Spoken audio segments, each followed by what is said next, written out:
Right, we're here to see Wonder Woman, and we've got popcorn. We're very excited. What do you think? I'm so excited. I can't wait to see it. Can't wait to see it. So let's go and see it. Instant reaction! It was amazing. It's a very, very good movie.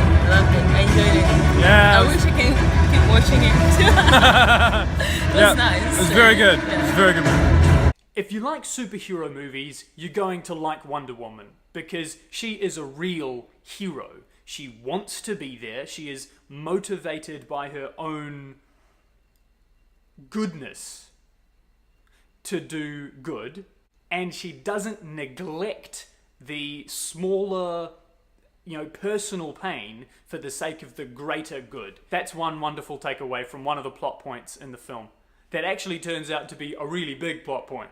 It's great how Wonder Woman chose to stray from the plan in order to help people, and that actually led to them getting closer to being successful. It's funny the way that plot works out. Like, when you're crafting a story, a side quest either leads back to the main story and then you continue on the same journey, or you take a new route to get to the final destination.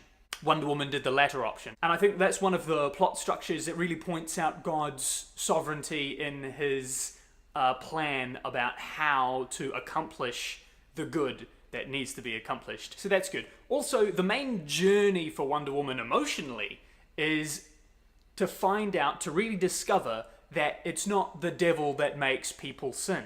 She uses the terms Hades and puts war in people's hearts. And once she discovers this and accepts this, the reason she continues to be a hero is great. She basically says that she believes in love. And I think one quick line in the film, she says there is light and darkness in all people. Kind of hinting that we could always choose to do the good. And I think my opinion on that is that, yes, as Christians, we are free from always choosing sin. We have the freedom to choose either sin or the light. That's what freedom is. And so, in a Christian setting, yeah, we do have light and darkness in us. We have the options to choose light and darkness, but only once we've been saved. That's my understanding of the theology. I don't know how biblical that is, I'm young. But that's not the only reason that she continues to be a hero. Also because of the love within her, right? She loves people, and you see that throughout the whole movie. That's another great reason why she's a great role model, is because she isn't emotionlessly staunch, right? She still feels for people. In fact, it's almost her feeling for people that causes her to be heroic. Like, you can't separate justice and love. Justice is love. What was I talking about before I got off track? Talking about how she's a good role model, which is what this video is about.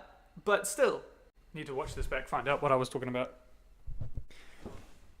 Right, so she returns to being a hero, and she realizes that love is the way to cure hateful hearts, right? Instead of going fist to fist with the devil, you have to love people. That's how to change their heart. So maybe I'm reading too much into that. The other thing that I do want to talk about is her relationship with Steve Trevor. And there is an implied sex scene in there. It is implied, though. Like, they could have just kissed and then left. You don't know. Their whole relationship is based on emotion as opposed to attraction. Do you know what I mean? It's about falling in love with them as opposed to fighting for them. Fighting them for them. You know what I mean? It's not that. I think that's one of the great things about having a female director, is that it's taken from a romance from a female point of view in a blockbuster movie. Like, we need more of that. But their relationship was kind of uncomfortable for me, partly because Steve Trevor was living in this World War II era where it's supposed to be more religious. So, like, more people went to church, more people called themselves Christian, more people had Christian values. But when you really got to it, he didn't know why. Like, he was being respectful of her, and it was comedy about how awkward he was with her. But at the same time, he didn't know why. And that can be a real wake-up call to us to not be like Steve Trevor, who doesn't know why he's being respectful of her, right? There's two other things to mention that are kind of you be aware of is the Greek mythology. Like, as long as you think of it as mythology and you don't think that it's actually true, then obviously that's fine. Second of all is the violence. There obviously was violence, but first of all it was war, and she was seeing the result of violence as well as partaking in the violence against the result of violence. She was violent for the right reasons. She didn't hesitate to kill people who needed being killed. She's a warrior. This is war, and this is a very specific context.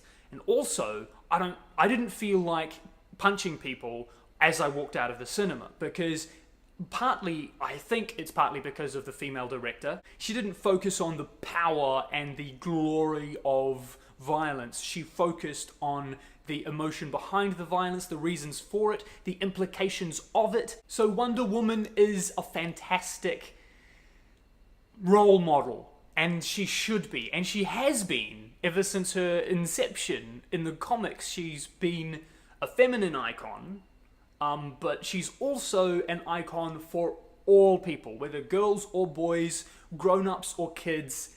She is good. She is a good person. And this movie is good as well.